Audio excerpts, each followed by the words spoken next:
And where do we start? It's identity. And I'm not talking about the visual identity of what it looks like. Identity is something that's on the inside. It's who you are. You are who you are because of your identity. Because on identity, everything is built. Because if you are a dog, but if you're a dog, you don't act like a cat. If you're a cat, you don't act like a dog. I actually saw a video of a chicken that grew up with ducks. And here goes the ducks, and they go into the water. You check this chicken, go tada tada, vroots into the water, and there you go. Chick, chick, chick. It doesn't look right. Okay, so identity is law. Because what happens with identity? It is made manifest. Because identity is something that you don't see. I don't see your character, I don't see your personality until you show up. Until I see what you look like.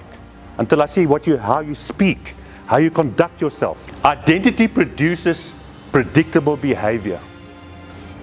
So why is it also important for a brand to know its identity? If you understand your identity, now everything flows from that. Your communication visually flows from that. Your communication verbally flows from that. Your communication in your conduct flows from your identity. Has anybody heard of chasing bees? Nobody. All right, I'm glad that I can introduce you to them.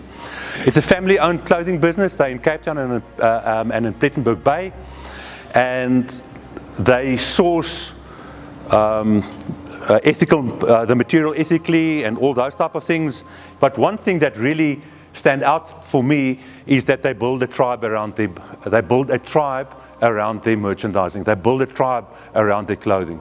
So they create a tribe, and it's nice to see on advertisements on Facebook, for instance, and somebody wears a cap. Hey, they've got a chasing bee cap.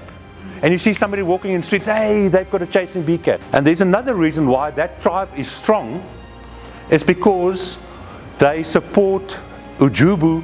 So a certain amount of their profits, not their profit, of their gross income, goes to supporting this NGO that looks after and research wild bees.